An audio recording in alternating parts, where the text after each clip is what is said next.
teman-teman, dengan semakin meningkatnya ataupun memanasnya kasus daripada ijazah palsu yang dituduhkan kepada Pak Jokowi, mereka yang menuduhkan bahwa Pak Jokowi itu punya ijazah palsu itu telah melaporkannya kepada pengadilan negeri. Jadi memang kasus ini bukan baru ini, sudah bertahun-tahun ini kasus ini, dan sudah pernah diselesaikan di pengadilan juga, dan ternyata pelapornya dulu kan pernah masuk penjara. Tapi dalam hal ini sekarang ada lagi yang mengungkit baru-baru ini bahwa dijamin katanya 1000%, bahkan 1 miliar persen, bahwa ijazah Pak Jokowi itu adalah palsu yang diduga dari dan dikeluarkan oleh salah satu universitas di Indonesia, dan universitas itu adalah universitas negeri ternama di Indonesia, begitu. Jadi hal ini sudah mereka melakukan pelaporan, dan Pak Jokowi sekarang telah menanggapi laporan itu. Sebenarnya Pak Jokowi sudah menyampingkan laporan-laporan itu, artinya mungkin Pak Jokowi percaya diri atau memang gimana, nggak tahu juga ya. Selama ini laporan-laporan itu ataupun gangguan-gangguan daripada tuduhan-tuduhan bahwa Pak Jokowi itu memiliki ijazah palsu dari salah satu universitas itu sebenarnya kan sudah mengganggu banget itu dalam kehidupan kalau memang benar-benar ijazah itu asli, kan gitu. Jadi setelah dilakukan pelaporan induk ke salah satu pengadilan negeri di Indonesia ini, maka Pak Jokowi mungkin sudah habis kesabaran, dan Pak Jokowi kini mengumpulkan banyak daripada pengacara-pengacara senior yang ada di Indonesia untuk menghadapi orang-orang yang melaporkan Pak Jokowi ke pengadilan negeri tersebut. Mereka mengakui bahwa laporan itu adalah sah-sah saja kalian buat. Justru itu kami menghargai laporan Anda ke pengadilan, dan kami di sini akan siap menghadapi apa yang Anda tuduhkan ke Bapak Jokowi. Begitulah tanggapan daripada pengacara-pengacara yang disiapkan dan ditunjuk Pak Jokowi untuk menghadapi masalah ijazah palsu yang dilaporkan ini. Sekarang mereka adalah pengacara senior ini dalam hal ini sudah mengadakan daripada konferensi untuk memberikan statement-statement apa sebenarnya yang terjadi saat ini dengan persoalan-persoalan yang ada dilimpahkannya kepada pengadilan negeri yang ada di Jakarta. Demikianlah laporannya, dan mari kita lihat daripada pernyataan-pernyataan pengacara yang ditunjuk Pak Jokowi tersebut. Baik, selamat sore teman-teman semuanya. Terima kasih atas kehadirannya menghadiri acara ini.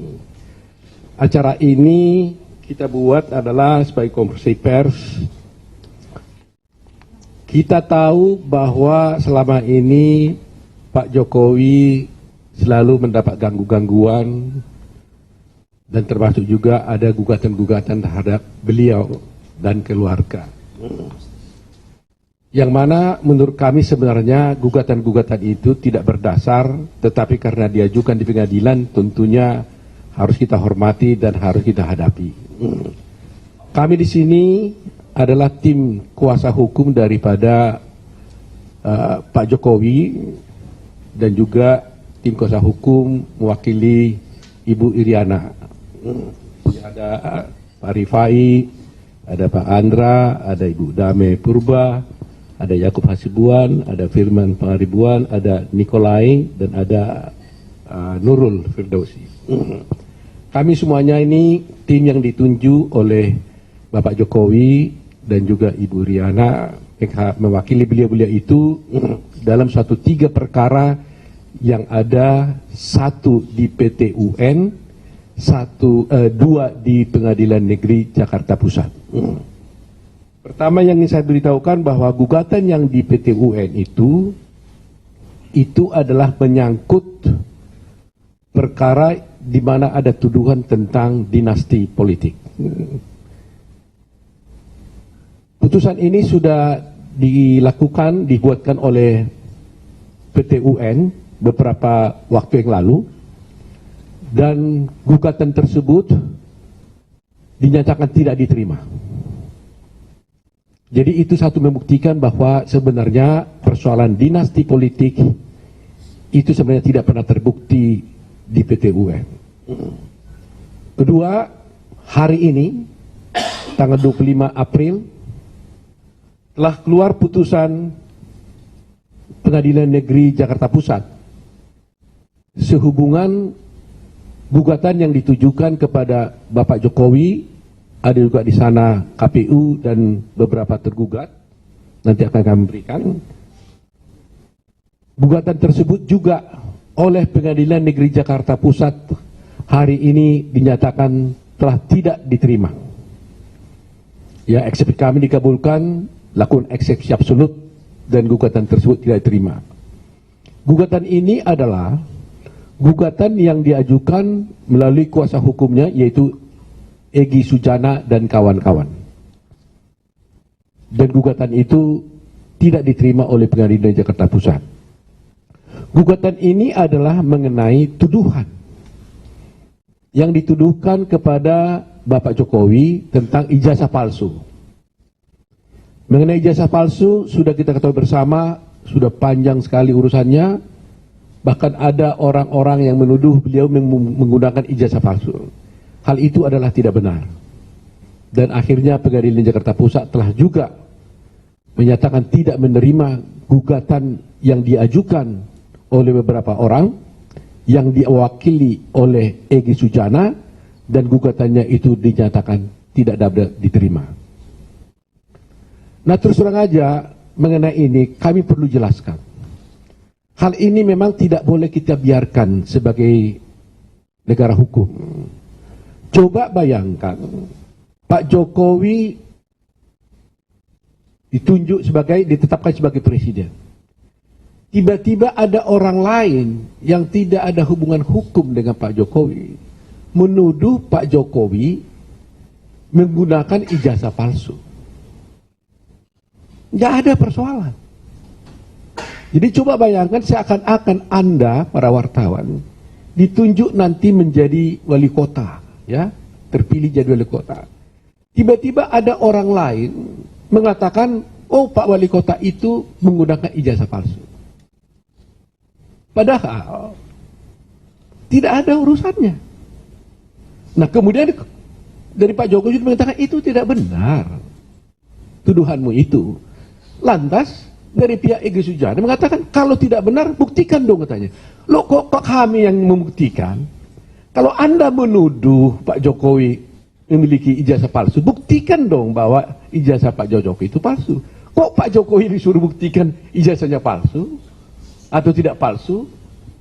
Jadi kalau setiap orang ini dibiarkan seperti ini, bayangkan semua nanti pejabat-pejabat di negeri ini, menteri, akan dituduh ijazah Pak Menteri itu adalah palsu. Lantas kalau menterinya membantah, oh tidak benar itu palsu. Lantas orang itu bilang, Pak Menteri harus buktikan. Loh, kan nggak benar dong azas pembuktian seperti ini. Ini sama halnya seperti kemarin juga kami sampaikan di Mahkamah Konstitusi. Prinsip hukum itu adalah actore incumbit probatio. Itu selalu saya katakan ini untuk menjadi pemahaman bagi masyarakat umum. Barang siapa mendalilkan haknya, ya, mendalilkan sesuatu hak, maka dia harus membuktikan dalilnya itu. Kalau Anda menuduh Pak Jokowi adalah menggunakan ijazah palsu, buktikan Pak Jokowi itu menggunakan ijazah palsu. Tapi sebaliknya waktu di persidangan, Kita sudah katakan itu tidak benar.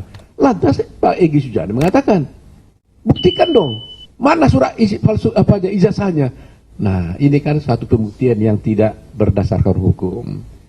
Nah, karena pentingnya acara ini, perkara ini, karena nuansanya kan terus terang aja menyebut seorang presiden Republik Indonesia yang sudah menjabat sekian tahun bahkan akan berakhir masih dituduh menggunakan ijazah palsu tanpa dasar. Ini kan tidak baik buat negara hukum. Terhadap yang menuduh itu dulunya, itu juga sudah dihukum di Pengadilan Negeri Solo sampai kepada Bambang Tri ya namanya kan, sampai akhirnya ke PK ya. Sampai PK sudah dinyatakan dia bersalah. Bersalah karena kalau nggak salah menuduh Pak Jokowi sebagai orang menggunakan ijazah palsu. Jadi dari segi pidana pun sudah terbukti yang menggugat ini telah dihukum ya. Bambang Tri itu telah dihukum di pengadilan. Nah sekarang dia coba melalui perkara perdata di Pengadilan Negeri Jakarta Pusat. Ternyata juga tidak terbukti. Jadi inilah mungkin yang, nah ada satu lagi perkara yang belum diputus, juga itu gangguan terhadap Pak Jokowi menurut kami. Karena gugatan itu diajukan terhadap Pak Jokowi sehubungan dengan penetapan Gibran sebagai calon presiden. Nah padahal perkara ini kan sudah diputuskan di Mahkamah Konstitusi. Nah ini mungkin dalam waktu singkat ini akan segera diputus, tapi 3 perkara ini kebetulan kami ditunjuk oleh Pak Jokowi dan Ibu Negara, Ibu Riana sebagai kuasa hukumnya. 3-tiganya kami wakili, 2 sudah diputus dan kami menang. Gugatan terhadap Pak Jokowi tidak terbukti. Tinggal 1 lagi kita menunggu putusannya. Jadi pernyataan sekali lagi adalah mengenai ijazah palsu yang dituduhkan kepada Pak Jokowi itu adalah tidak benar. Sudah diputus oleh Pengadilan Negeri Jakarta Pusat bahwa itu tidak benar. Mengenai soal dinasti politik sudah diputus oleh Pengadilan Tata Usaha Negara dan juga itu tidak benar. Semua gugatan-gugatan tersebut telah dinyatakan tidak diterima baik oleh PT UN maupun oleh Pengadilan Negeri Jakarta Pusat. Hanya menambahkan apa yang disampaikan oleh Prof. Otto, bahwa tuduhan ijazah palsu itu sudah mempunyai kekuatan hukum tetap ketika Bambang Tri dijatuhi vonis di Pengadilan Negeri Solo, kemudian banding, waktu itu vonis 6 tahun, kemudian banding, kemudian kasasi dan PK menguatkan putusan Pengadilan Negeri Solo dengan vonis 4 tahun, dari 6 tahun menjadi 4 tahun untuk Bambang Tri. Nah inilah Bambang Tri menggunakan Egy Sujana dan kawan-kawan kembali mengajukan apa yang tadi Prof. Otto sampaikan di Pengadilan Negeri Jakarta Pusat. Ternyata kemarin juga sudah tidak diterima. Jadi begitulah teman-teman daripada tanggapan pengacara yang ditunjuk Pak Jokowi untuk menghadapi masalah kasus ini yang sudah dilaporkan di Pengadilan Jakarta Pusat. Kemungkinan sekali ya yang melaporkan itu akan mengalami kegagalan karena pengadilan dan Mahkamah Agung sudah memberikan dulu vonis yang pernah menuduh daripada Pak Jokowi mempunyai ijazah palsu ini dan dihukum 6 tahun dan dia banding, akhirnya terakhir dia dihukum 4 tahun. Jadi kemungkinan sekali mereka mengalami sia-sia untuk membuat laporan lagi ke Pengadilan Jakarta Pusat. Jadi bagaimana menurut teman-teman, apakah ini mau perlu lagi dilanjutin atau bagaimana? Apa memang yang melanjutin daripada laporan itu benar-benar memang menuntut hukum atau memang karena ada rasa sakit hati? Tapi kalau menurut saya sih ya memang kalau memang dia salah, kalau memang benar-benar palsu ya wajar lah. Misalnya diberikan sanksi kepada siapa saja yang memakai dokumen-dokumen palsu di negara ini kan. Tapi inilah, kalau memang benar-benar palsu ya, kemarin-kemarin sih ya Pak Jokowi mungkin sudah ada punishment ya, sudah ada hukuman gitu. Tapi malah yang melapor yang dihukum, berarti ijazahnya bukan palsu begitu kan. Ya kira-kira begitulah teman-teman.